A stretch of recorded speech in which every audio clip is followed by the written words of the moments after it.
Hi hello నమస్తే welcome to Anantha health.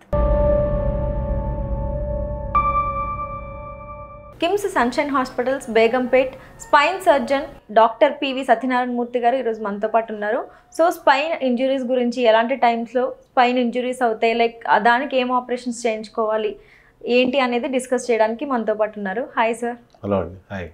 Like ఇప్పుడు వెన్ను సర్జరీ ఎప్పుడు చేయించుకోవాలి, లైక్ ఎలాంటి టైంలో అది మనకి యూజ్ అవుతుంది అనేది చెప్పండి సార్ కొంచెం. ఇది పెద్ద వ్యాస్ట్ టాపిక్ అండి. వెన్ను సర్జరీ అనేది ఏంటంటే రకరకాల ప్రాబ్లమ్స్ తోటి రకరకాల సొల్యూషన్స్ ఇస్తూ ఉంటాం అన్నట్టు వెన్ను సర్జరీకి. అయితే మోస్ట్ కామన్గా ఉండేది ఏంటంటే మనకి వెన్నుపూసలో వయసుతో వచ్చే మార్పులు. వయసుతో వచ్చే మార్పులు అంటే డిజెనరేటివ్ కేసెస్ అంటాం. అది ఎక్కువగా జరుగుతుంది. 50% నేను చేసే వర్క్లో డిజెనరేటివ్ కండిషన్సే ఎక్కువగా ఉంటాయి. డిజెనరేటివ్ కండిషన్స్ అంటే ఏంటంటే ఇప్పుడు మన వెన్నుపూస ఎముకల మధ్యలో డిస్క్లు ఉంటాయి కదా, ఆ డిస్క్లు అరిగిపోయి కానీ ఆ ఎముకల మధ్యలో జాయింట్స్ ఉంటాయి, ఫ్యాసెట్ జాయింట్స్ అంటాం, ఆ జాయింట్స్ గట్టి పడిపోయి కానీ నరాన్ని నొత్తుతూ ఉంటుంది. అప్పుడే మనకి నడుము నొప్పి కానీ కాళ్ళ నొప్పి అంటే సయాటికా కానీ క్లాడికేషన్ అంటూ ఉంటాం. దాంతో ఏంటంటే మనకి కొద్ది దూరం నడవగానే కాళ్ళు లాగేయడం, లేకపోతే ఒక్కోసారి నడవకుండా కూడా కూర్చున్నప్పుడు కూడా కాళ్ళు లాగడం జరుగుతూ ఉంటుంది.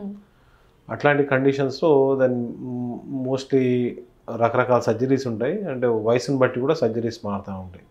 సపోజ్ ఓన్లీ డిస్క్ ప్రాబ్లం ఉందనుకోండి, మందులు వాడంగా తగ్గకపోతే ఏం చేస్తామంటే వాళ్ళకి మైక్రోస్కోపిక్ డిస్కెక్టమీ అని చేస్తాం. Depends on patient. Only disc problem అంటే కాలు ఒకవైపే లాగుతుంది అన్నప్పుడు. సపోజ్ ఇంకా కొంచెం elderly age group or middle age గ్రూప్లో అంటే అబౌవ్ 40-45 ఏంటంటే ఈ వెన్నుపూస ఎముకల డిస్క్ ప్రాబ్లం రావచ్చు, ప్లస్ అదేగా వెనకాల జాయింట్స్ గట్టిపడిపోయి నరాన్ని నొత్తుతూ ఉంటుంది. దాన్ని ఏంటంటే లంబార్ కెనాల్ స్టెనోసిస్ అంటాం. ఈ లంబార్ కెనాల్ స్టెనోసిస్లో ఏంటంటే ఈ ఆ జాయింట్స్ మొత్తం క్లియర్ చేసి స్పైన్ అంటే నరాన్ని కంప్లీట్ ఒత్తిడి తీసి స్పైన్ స్టెబిలిటీ పోకుండా స్క్రూస్ వేసి బిగించి అదేవిధంగా ఆ డిస్క్ అనేది తీసేసి ఆ డిస్క్ ప్లేస్లో మెష్ లాంటిది పెడతాం. దీన్నే ఫ్యూజన్ సర్జరీస్ అంటాం. ఈ మోస్ట్ కామన్గా జరుగుతూ ఉంటాయి.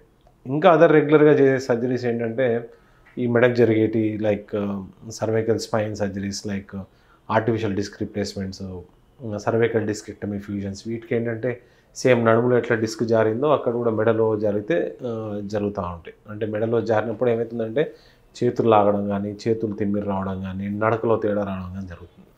దీనికి ఏంటంటే anterior cervical discectomy fusion ACDF అని, అయితే సర్వైకల్ డిస్క్ ఆర్థోప్లాస్టీ అని జరుగుతుంది. ఇంకా వేరే కండిషన్స్ ఏంటంటే మైలోపతి. అంటే సర్వైకల్ మైలోపతి అంటే వెన్నుపూస నరాన్ని కంప్లీట్గా ఒత్తిడి పడినప్పుడు, అంటే దాన్ని సర్వైకల్ కెనాల్ స్టెనోసిస్ కానీ, OPLL కానీ. OPLL అంటే ఒక లిగమెంట్ గట్టి పడిపోతే OPLL అంటాం.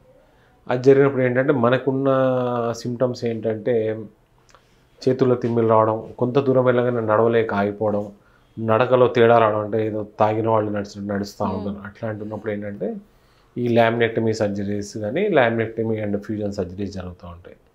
ఇంకా వేరేవి గూని ఉన్నప్పుడు పిల్లల్లో కానీ పెద్దవాళ్ళలో కానీ, మోస్ట్ కామన్గా పిల్లలే, స్కోలియోసిస్ కానీ కైఫోసిస్ అంటాం, అంటే పార్వస గూని అంటాం దాన్ని. వాటికి డిఫార్మిటీ కరెక్షన్స్ అంటాం. అంటే ఏదైతే మనకి గూని ఉన్నదాన్ని కరెక్ట్ చేయడం, అంటే దాన్ని మనం డిఫార్మిటీస్ అంటాం, స్పైనల్ డిఫార్మిటీస్. దాని కరెక్షన్స్ డిఫార్మిటీ కరెక్షన్స్ అంటాం. ఈ డిఫార్మిటీ కరెక్షన్స్ అనేది యూజువల్గా డిపెండ్స్ ఆన్ ఏజ్ అండి. ఇట్ కెన్ రేంజ్ ఫ్రమ్ 2 yearsలో కూడా చేస్తాం, ఒకసారి 2 yearsకి జరగడం ఉంటుంది. మోస్ట్ కామన్గా ఉండేది ఏంటంటే ఈ adolescent age group. Adolescent age group అంటే అప్పుడే దాన్ని ఏమంటారు, పెద్దవాళ్ళు అయితే అంటారు కదా, మెచ్యూరిటీ వస్తుంది ఆ టైంలో. అంటే that is around between the age of 14 to 18 గ్రూప్లో కూడా చాలా ఎక్కువగా జరుగుతూ ఉంటుంది ఈ డిఫార్మిటీ కరెక్షన్స్. ఇవి కాకుండా ఫ్రాక్చర్స్, స్పైనల్ ఫ్రాక్చర్స్ ఉంటాయి. అంటే ట్రాఫిక్ యాక్సిడెంట్స్లో కానీ, కింద పడిపోవడం, బిల్డింగ్ మీద నుంచి పడిపోవడం కానీ, ఇట్లాంటి వాళ్ళకి ఫిక్సేషన్స్ చేస్తాం, అంటే స్పైనల్ స్టెబిలైజేషన్. ఇంకా పెద్దవాళ్ళలో ఫ్రాక్చర్స్కి ఏంటంటే చిన్న చిన్న ప్రొసీజర్స్, లైక్ దాన్ని కంప్రెషన్ ఫ్రాక్చర్స్ అంటాం. అంటే బోన్ మెత్తబడిపోయి వాళ్ళు పడకపోయినా ఒకసారి సడన్గా కూర్చుని లేచినప్పుడు కూడా ఎముక నలిగిపోతూ ఉంటుంది. అప్పుడు వాళ్ళకి ఏంటంటే పెయిన్ మెడికల్ మేనేజ్మెంట్తో తగ్గకపోతే వాళ్ళకి ఆ బోన్లోకి సిమెంటింగ్ జరుగుతూ ఉంటుంది. దాన్నే వర్టిబ్రోప్లాస్టీ కానీ బెలూన్ కైఫోప్లాస్టీ అని చేస్తూ ఉంటాం. ఇంకా వేరు సర్జరీస్ అంటే ఇప్పుడు వెన్నుపూసకి ఇన్ఫెక్షన్స్ రావడం కానీ, ఇన్ఫెక్షన్స్ వచ్చినప్పుడు ఫస్ట్ నిర్ధారణకి బయాప్సీ చేస్తాం. అదేవిధంగా వాళ్ళకి ఏమైనా బాగా దాన్ని ఏమంటారు నడవలేని పరిస్థితిలో ఉంటే ఈ స్పైనల్ ఫిక్సేషన్ చేసి ఆ టైంలోనే ఆ టిష్యూని బయాప్సీ కూడా పంపించుకుంటాం అన్నట్టు. ఎందుకంటే అదొకటి జరుగుతూ ఉంటుంది. ఇంకా అదర్ సర్జరీస్ అంటే వెన్నుపూస ఎముకలో ఉన్న ట్యూమర్స్ అన్నట్టు, వెన్నుపూస నరానికి వచ్చే ట్యూమర్ సర్జరీస్ కూడా చేస్తూ ఉంటాం. అంటే దేర్ ఆర్ మల్టిపుల్ ప్రొసీజర్స్ అండి. అయితే మోస్ట్ కామన్గా జరిగేవి మాత్రం ఈ ఫ్యూజన్ సర్జరీస్, అంటే ఈ middle age group and around 50 to 60 వాళ్ళకి ఎక్కువ సర్జరీస్ అండ్ డిస్కెక్టమీస్ అండ్ ఈ డిఫార్మిటీ కరెక్షన్స్, అంటే పిల్లల్లో చేసే డిఫార్మిటీ కరెక్షన్స్ వెరీ కామన్గా ఉంటాయి. అయితే ఇవి చేయించుకున్నాక ఈ ఆపరేషన్ లైక్ ఎంత టైంలో క్యూర్ అయ్యే అవకాశం ఉంటుంది సార్ వాళ్ళకి? ఇది ఎట్లా ఉంటుందంటే అండి, చాలామందికి ఒక విపరీతమైన అపోహ ఉందండి. అంటే వెన్నుపూస ఆపరేషన్ చేస్తే ఇంకా నేను మంచానికి ఉండిపోతాను, కదలలేము, బెడ్ రెస్ట్, ఇంకా లైఫ్ లాంగ్ నడవలే, అంత ఆ అపోహ ఉన్నప్పుడు అసలు సర్జరీ కాన్సెప్టే లేదు అసలు. ఇన్ ద సెన్స్ మనము ఇట్లాంటి సర్జరీ చేసినప్పుడు బెడ్కే ఉన్నప్పుడు ఇంకా సర్జరీ చేసి ఏం లాభం? సో ఆ కాన్సెప్టే తప్పు అసలు. ఆ అపోహ ఎందుకు వచ్చిందో తెలియదు, కానీ వెన్నుపూస ఆపరేషన్ చేస్తే ఇంకా బెడ్కి పరిమితం అవుతామని, అది మాత్రం చాలా తప్పు అపోహ. ఇన్ ద సెన్స్ మామూలుగా మా దగ్గర రెగ్యులర్ సర్జరీస్ అయితే 95% of the cases morning operate అయితే ఈవినింగ్ నడిపించేస్తాం. అంటే నడిపించాలని కాదు, వాళ్ళకి బెడ్ రెస్ట్ అవసరం లేదు బేసికల్లీ. అంటే అదేదో గొప్పని కాదు, అంటే అది పేషెంట్ మీద తను వాళ్ళ నెత్తి మీద పాల్పడడం అని కాదు. But it is not recommended to take bed rest. We'll make them walk immediately, అంటే కండిషన్ బట్టి. సపోజ్ పేషెంట్ కాళ్ళు పనిచేయట్లేదు అనుకుంటే వాళ్ళు వేరే విషయం. అదర్వైజ్ వాళ్ళు నడుచుకుంటూ వచ్చిన పేషెంట్ అయితే నడిపించడానికి ప్రయత్నం జరుగుతుంది.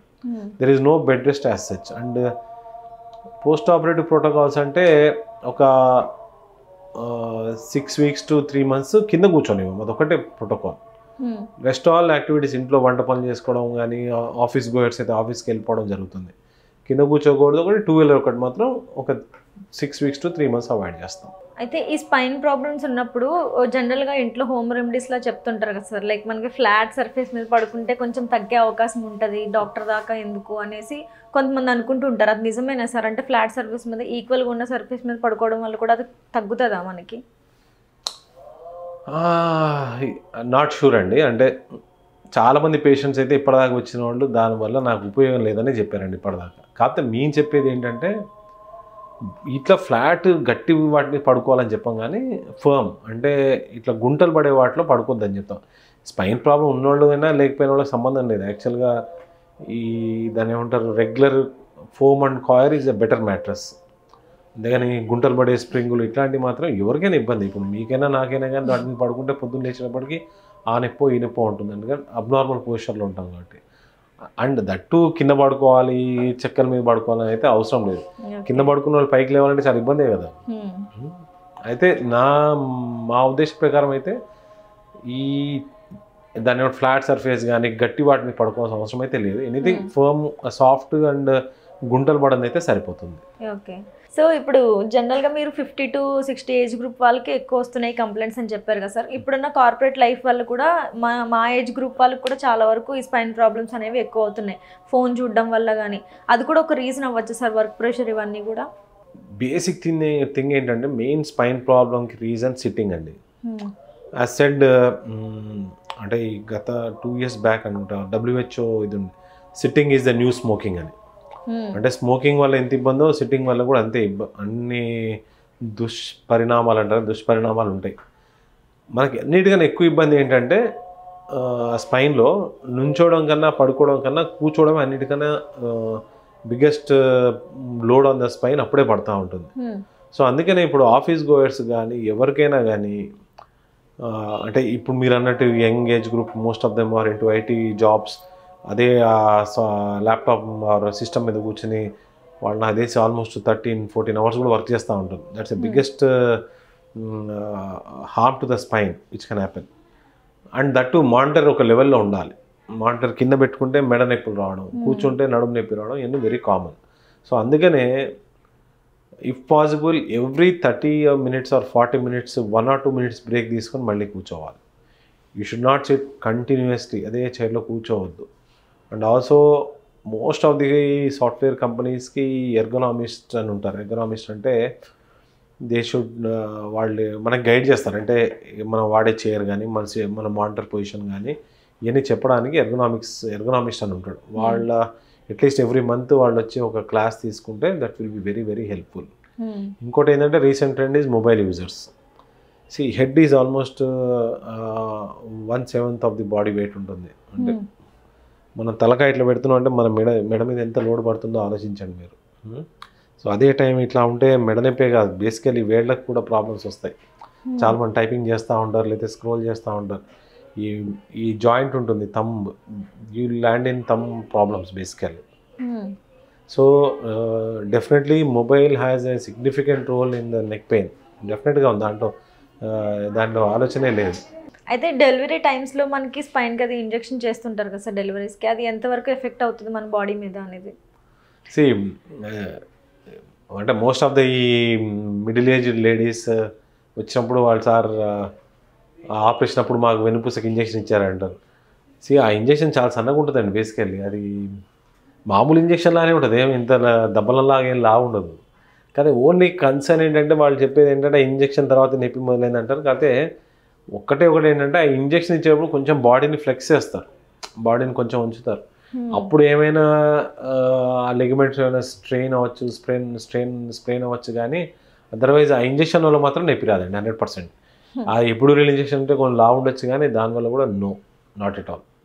అండ్ ఆ ఇంజెక్షన్ ఇచ్చేది చర్మం నుంచి ఒక లిగమెంట్ లోపల నుంచి వెళ్తుంది, కానీ అదేం వెన్నుపూస నరానికి గుచ్చుకోవడమో లేకపోతే వెన్నుపూస ఎముకకు మాత్రం గుచ్చుకోదు. అది it is very very safe procedure. And ఆ ఇంజెక్షన్ వల్ల ప్రాబ్లమ్స్ రావు 100%. లైక్ ఇందాక నేను విన్నాను, like thank you sir, thank you for the valuable information. Thank you. చూసారు కదా, స్పైన్ ప్రాబ్లమ్స్ గురించి డాక్టర్ పివి సత్యనారాయణ మూర్తి గారు చాలా బాగా ఎక్స్ప్లెయిన్ చేశారు. సో ఏ ప్రాబ్లం ఉన్నా కూడా డాక్టర్ని కన్సల్ట్ అవ్వండి. మళ్ళీ ఇంకొక ఎపిసోడ్తో మళ్ళీ మీ ముందుంటాం. అంతవరకు సెలవు.